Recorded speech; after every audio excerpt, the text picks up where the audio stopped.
Spring 1945. A Japanese supply convoy, 40 trucks loaded with fuel and ammunition, snakes through a Korean mountain pass, unaware they have 30 seconds to live.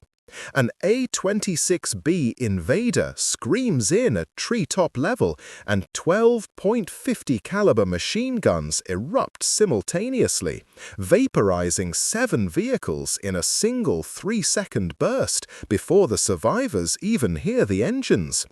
But here's what they don't tell you in the history books. How did one American bomber in one pass do more damage than an entire squadron of B-17s? And why did this terrify the Japanese more than the atomic bomb? Before we jump back in, tell us where you're tuning in from. And if this story touches you, make sure you're subscribed, because tomorrow I've saved something extra special for you. Spring 1945. The war in the Pacific had been raging for nearly 4 years, and Japan was bleeding. Not the quick death of a sword cut, but the slow death of a body drained one drop at a time. American submarines prowled the ocean depths like sharks, sinking cargo ships faster than Japan could build them. The island nation that had conquered half of Asia now found itself trapped, its armies scattered across thousands of miles with no way to feed them or supply them with bullets. In Tokyo, the men who ran the war refused to admit the truth. Generals sat in their offices and moved pins across maps, pretending that willpower could defeat steel. Emperor Hirohito remained hidden in his palace, a living god whose divinity somehow excused the starvation of his people. The radio announced victory after victory, even as cities burned and rice bowls went empty. The government had a word for the kind of death they expected from their soldiers: gyokusai, the shattering of the jewel. It meant dying with honor instead of surrendering.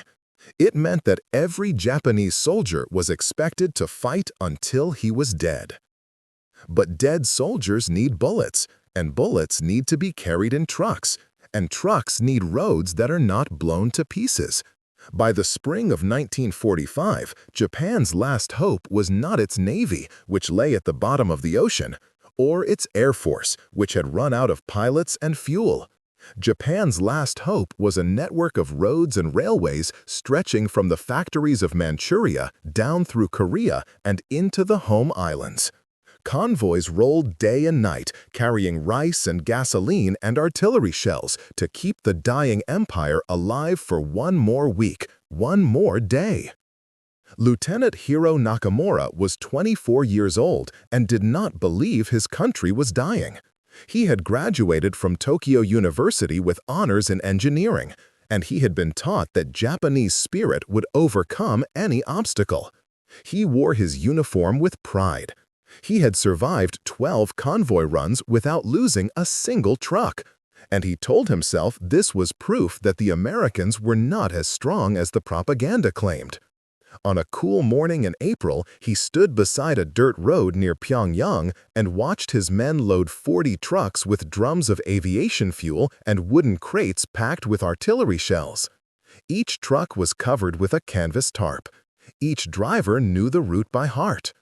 Nakamura had heard rumors about new American planes, bombers that flew low and fast with more guns than any aircraft should be able to carry.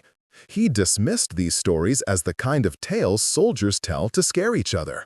Yes, the Americans had more factories and more steel, but they were soft, he thought. They did not have the warrior spirit. They would break before Japan would. He checked his watch and gave the order to move out. The convoy rumbled to life, 40 trucks in a long line, carrying enough fuel to keep a fighter squadron in the air for a month. 500 miles to the south, on a captured airfield on Okinawa, Captain James Brennan was studying photographs spread across a wooden table. He was 28, tall and sunburned, with the careful hands of someone who had spent years flying crop dusters over Kansas wheat fields before the war turned him into something else. The photographs showed roads, bridges, railway junctions. Small squares marked where intelligence officers believed Japanese convoys would be at dawn. Brennan had flown bombers before, the big, slow ones that dropped their loads from 20,000 feet and hoped something important blew up. This was different. The aircraft waiting for him on the runway was called an A-26B Invader, and it was the most dangerous thing Brennan had ever sat inside. It was sleek and black and built for one purpose: flying low enough to see the faces of the men you were about to kill. The Invader could fly at 355 miles per hour, faster than most fighters. It could carry 4,000 pounds of bombs. But what made it special, what made it terrifying, were the guns. Brennan's aircraft had been modified with 12 50-caliber machine guns in the nose, all pointing forward, all firing at once. When those guns opened up, they could spit out more than 8,000 bullets per minute. Brennan had seen what they did to trucks and trains during practice runs. The targets did not explode. They simply came apart, torn into pieces too small to recognize. Sergeant Bill McCarthy sat in the nose of the plane, checking the ammunition belts that fed the guns.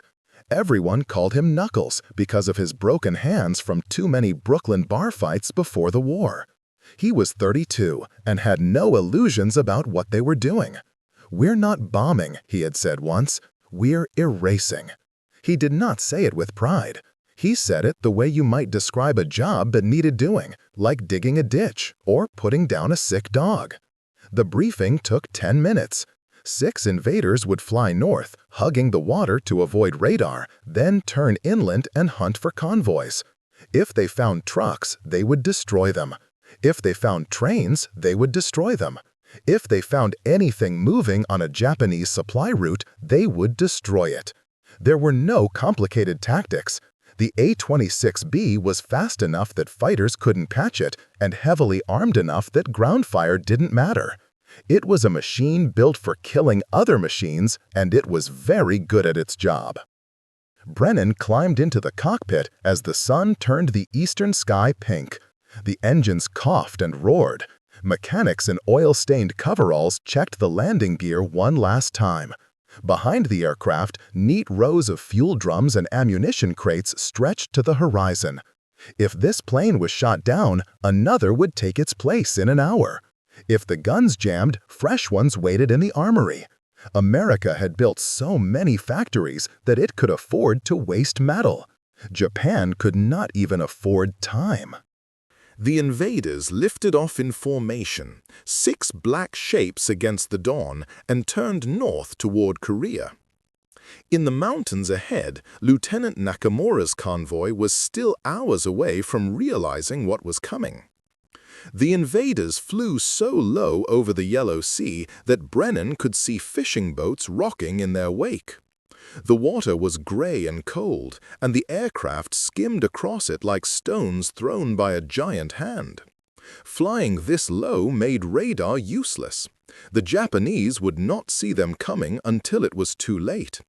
The 6 planes stayed in tight formation, their engines growling in harmony, eating up the miles between Okinawa and the Korean coast at nearly 6 miles per minute.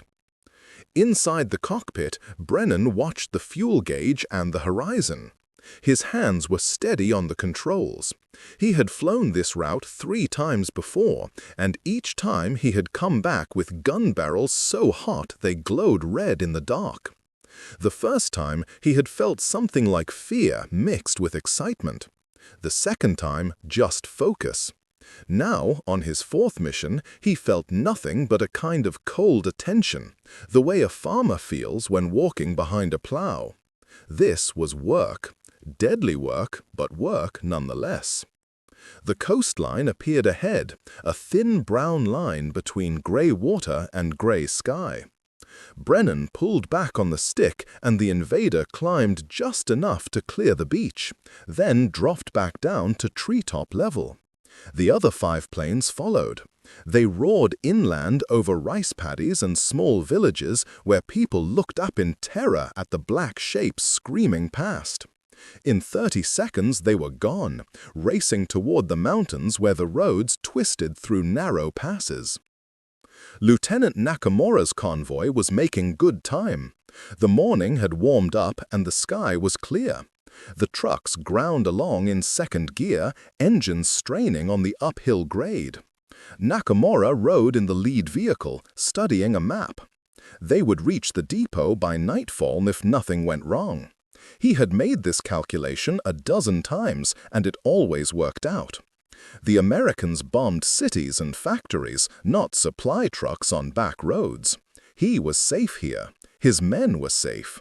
The fuel would reach the airfields and the planes would fly, and Japan would keep fighting. He did not hear the invaders coming. No one did. The sound of their engines was swallowed by the mountains and the noise of the convoy itself. One moment the road ahead was empty. The next moment 6 dark shapes appeared over the ridge, so low that Nakamura could see the rivets on their wings. Time split apart in a way that happens only in combat. Nakamura's brain understood what was happening before his body could react. Those were American bombers. They were coming straight at the convoy. They were not pulling up. His mouth opened to shout a warning that would arrive far too late. Brennan saw the convoy stretched out below him like toys on a carpet. 40 trucks, maybe more, packed tight in a single line with nowhere to run. The road was carved into the mountainside with a cliff on one side and a rock wall on the other. Perfect. He thumbed the gun trigger and the nose of his aircraft erupted in fire. 12 50 caliber machine guns firing at once do not sound like guns. They sound like the sky tearing in half. Each gun fired 800 rounds per minute, which meant that in 1 second more than 160 bullets left Brennan's plane. Each bullet was half an inch wide and weighed as much as 5/4. Each bullet traveled faster than sound. When 160 of them hit a truck, the truck did not catch fire or explode cleanly like in a movie. It disintegrated. The lead truck simply ceased to exist.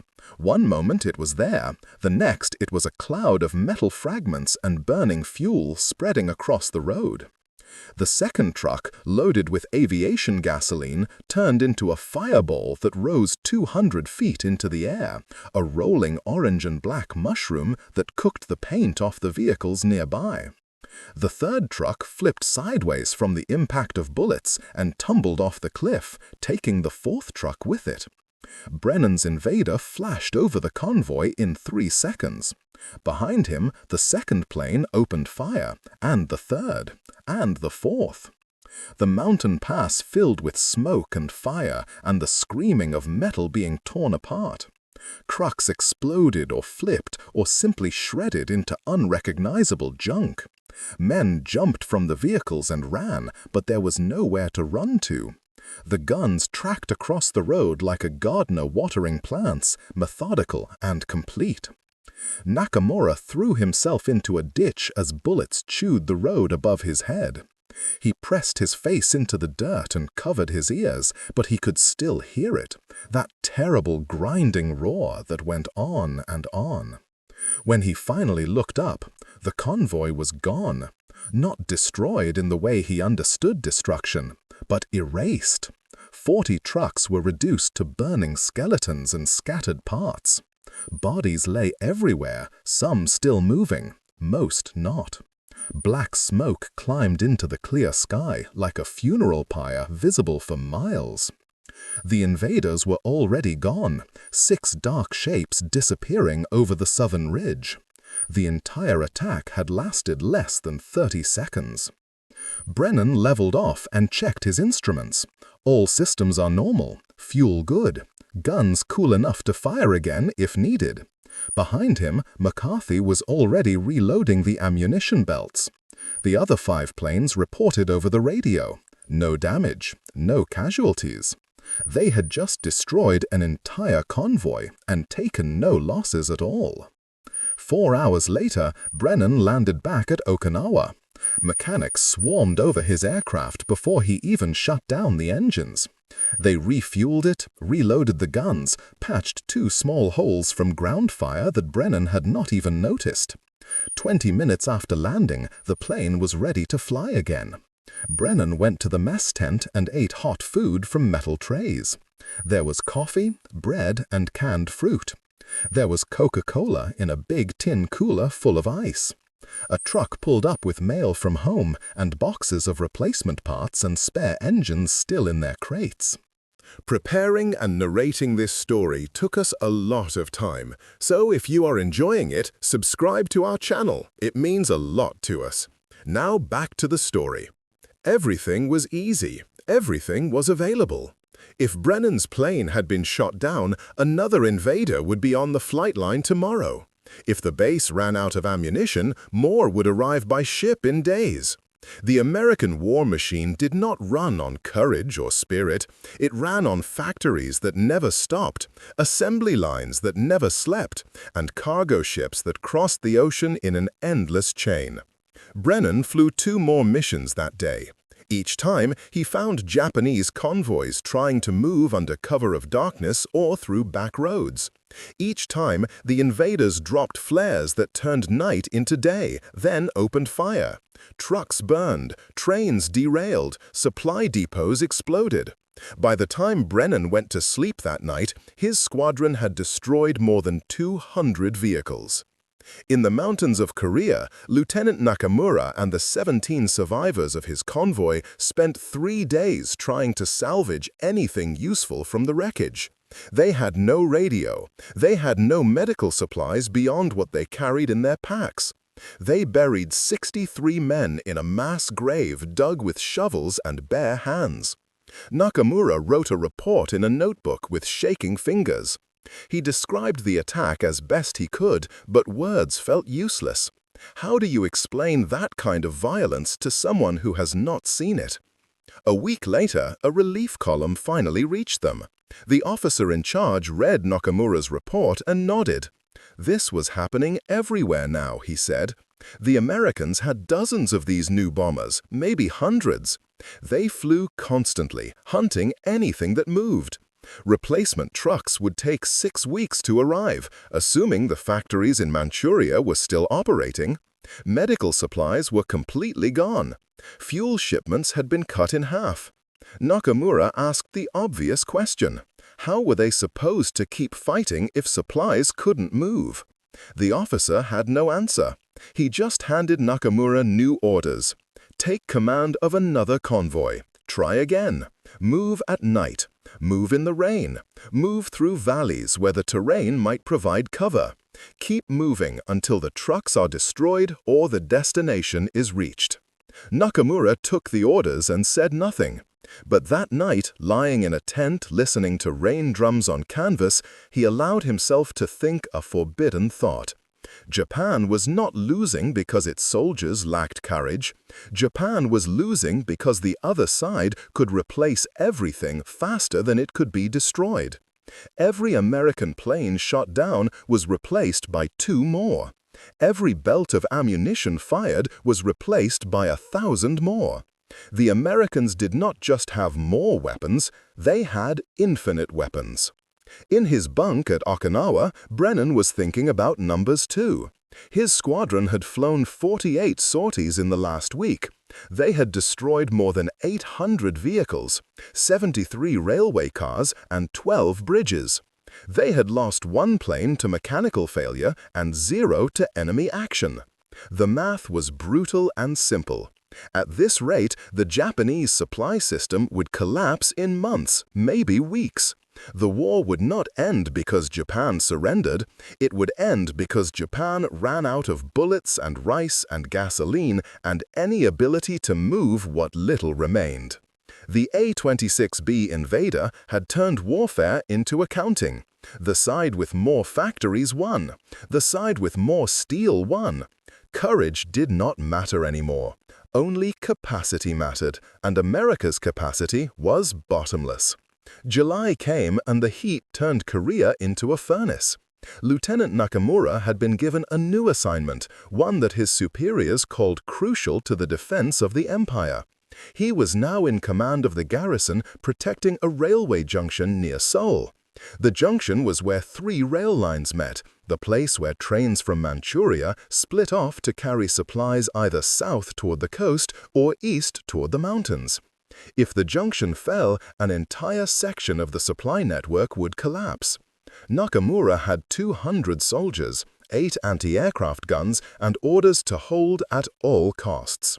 He knew what those orders really meant. They meant die here. The anti-aircraft guns were old and the crews were young, boys mostly, 17 and 18 years old who had never seen combat. Nakamura drilled them every day, teaching them how to track fast-moving targets, how to lead a plane by the right amount. But he knew the truth. The Americans had been hitting railway junctions for weeks now. Some garrisons had held for days, some for hours. None had stopped the invaders.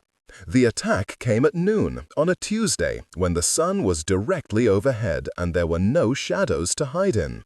Nakamura was eating rice from a metal bowl when he heard the air raid siren.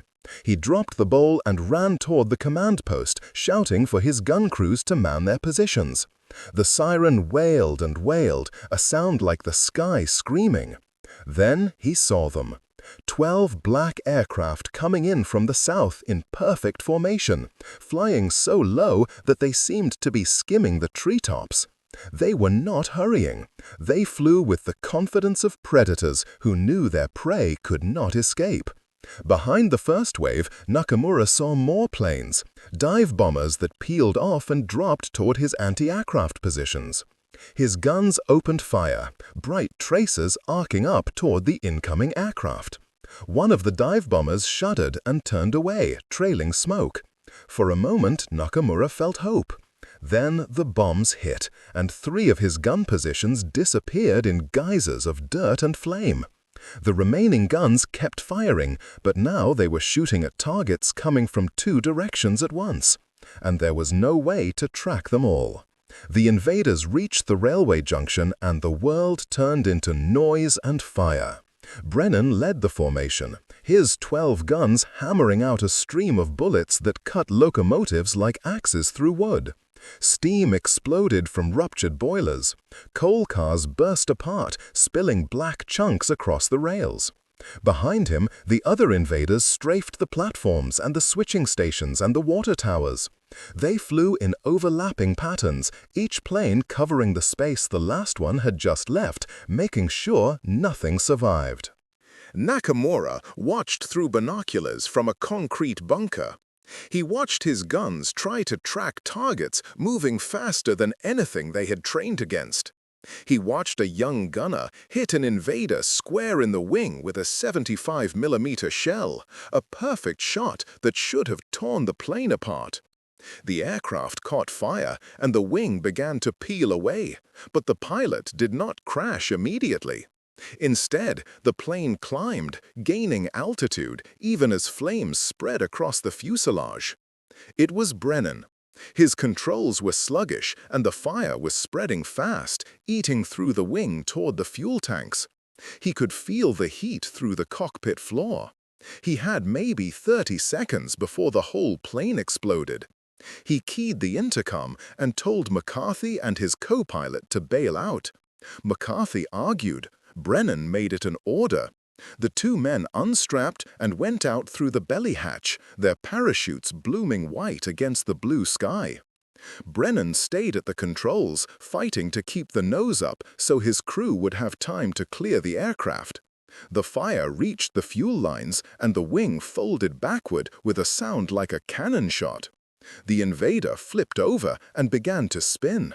Brennan pulled the emergency release on his own chute and threw himself out into the howling wind. He fell for 3 seconds that felt like 3 hours. Then his chute opened and jerked him so hard he thought his spine would snap.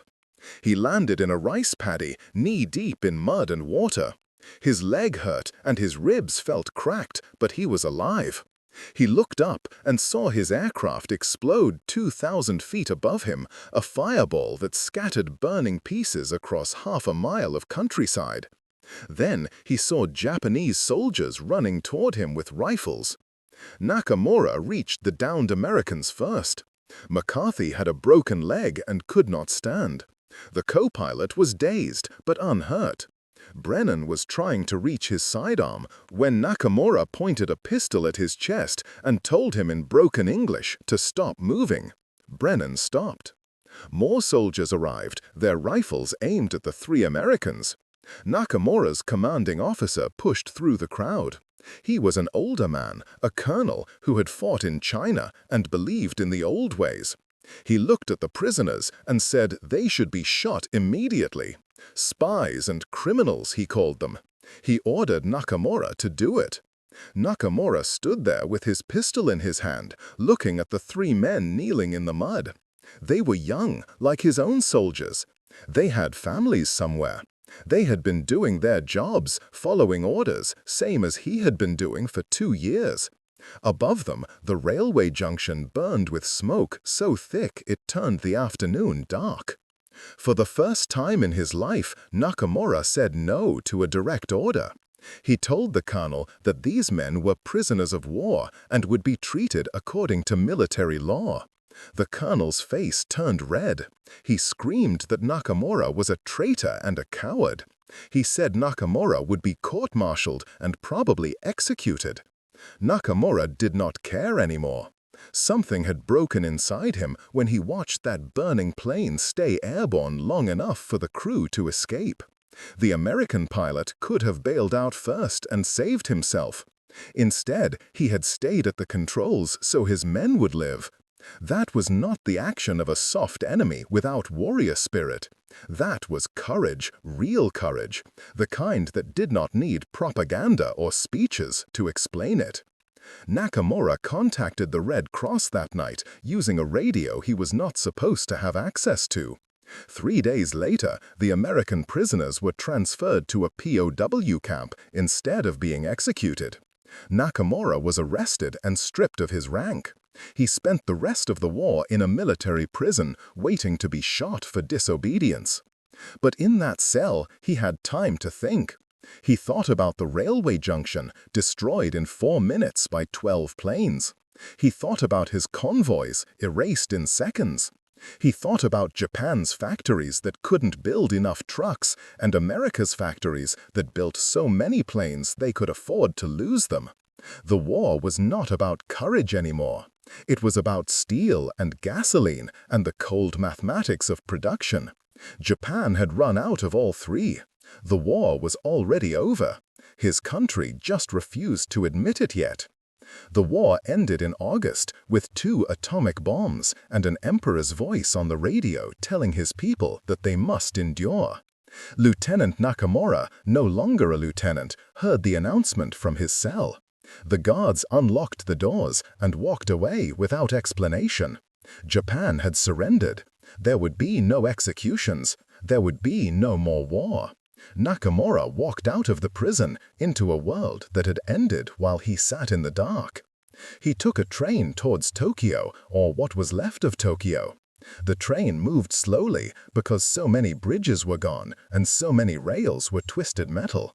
It took 3 days to travel a distance that should have taken 6 hours. Through the window, Nakamura saw cities that were nothing but ash and chimneys, factory walls standing alone like tombstones. He saw people digging through rubble with their bare hands, looking for anything useful. He saw children with empty faces and old women carrying everything they owned in cloth bundles. Tokyo was worse than he had imagined. Entire neighborhoods had been burned flat. His family's house was a rectangle of scorched foundation stones with nothing growing in the poisoned soil. His mother was alive, living in a shelter made from corrugated metal and wooden boards. His father had died in the firebombing of March, burned alive with 100,000 others. His mother hugged him and cried and asked no questions about where he had been or what he had done. Nakamura found work with the American occupation forces. They needed Japanese engineers who spoke English to help rebuild their bombers had destroyed. The pay was in American dollars and came with rations of food, real food, rice and canned meat and chocolate. Nakamura felt shame taking the work, but his mother needed to eat, and shame didn't fill stomachs. One day, he was supervising a rail repair crew when a truck arrived carrying museum equipment. The Americans were setting up exhibitions about the war, showing Japanese civilians the weapons that had defeated them. Nakamura watched workers unload pieces of an A-26B Invader, the wings and fuselage carefully disassembled and marked with tags. They were going to put it on display with a sign explaining American technological superiority. Nakamura walked over to look at the aircraft up close. The nose still had 12 gun barrels sticking out like the fingers of a metal hand. 12 guns!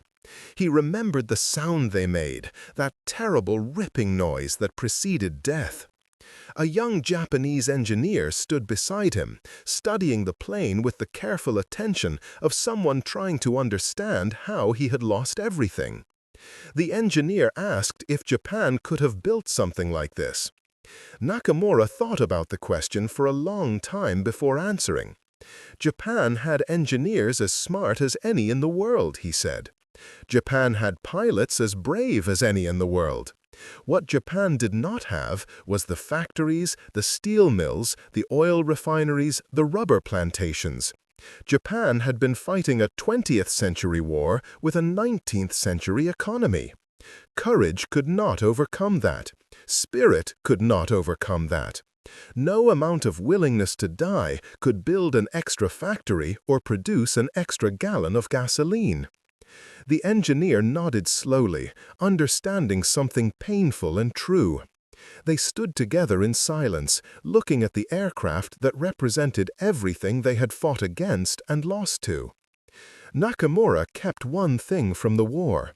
In the wreckage of his first destroyed convoy, he had found a spent .50 caliber shell casing, the brass dull and scratched. He kept it on his desk as a reminder. Not a reminder to hate, but a reminder to see clearly. Wars were not won by the side with the most courage. They were won by the side with the most bullets and the most factories to make more bullets when those ran out. The engineer nodded slowly, understanding something painful and true. They stood together in silence, looking at the aircraft that represented everything they had fought against and lost to. Nakamura kept one thing from the war. In the wreckage of his first destroyed convoy, he had found a spent .50 caliber shell casing, the brass dull and scratched. He kept it on his desk as a reminder. Not a reminder to hate, but a reminder to see clearly. Wars were not won by the side with the most courage. They were won by the side with the most bullets and the most factories to make more bullets when those ran out. Across the Pacific, Captain James Brennan returned to Kansas in December of 1945. There was a parade and a medal ceremony, and people called him a hero. He smiled and shook hands and said the right things, but at night he could not sleep. He dreamed about convoys burning and trains exploding and the faces of the men in the trucks who never had a chance to fight back. He had killed hundreds of people, maybe thousands, from an airplane moving too fast for them to even see him clearly. The Distinguished Flying Cross sat in a drawer. Brennan went back to flying crop dusters, the same fields he had flown before the war. But everything felt different now. The Kansas sky seemed too quiet. He kept expecting to hear the sound of .50 caliber guns, that hammering roar that had become as familiar as his own heartbeat. Years passed. Brennan got married and had children and built a normal life. But part of him stayed in that cockpit over Korea. In 1962, his company sent him to Tokyo on business. Japan had rebuilt itself into something clean and modern, a city of concrete and neon where the ash had been. On his last day there, Brennan did something he had been thinking about for 17 years. He hired a translator and tracked down Lieutenant Hiro Nakamura. They met in a tea house that had been rebuilt in the traditional style. Nakamura brought the .50 caliber casing. Brennan brought a photograph of his crew standing beside an Invader taken the day before they were shot down. They sat across from each other, two middle-aged men who had spent 3 decades thinking about the same war. Nakamura spoke first, his English careful and precise. "Your planes did not just destroy our supplies," he said. "They destroyed our illusions. Every convoy that disappeared was proof of something we refused to believe. Modern war is not about courage, it is about factories. The side with more steel wins. We kept telling ourselves that spirit would be enough. Your planes proved it was not." Brennan nodded. "We called it strategic interdiction," he said. "That was the polite term.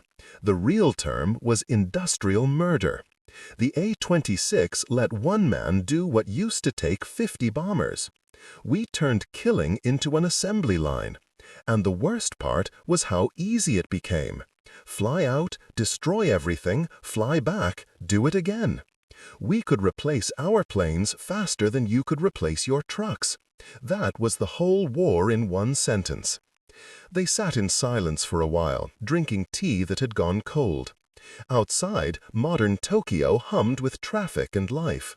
Young people walked past wearing American jeans and listening to American music.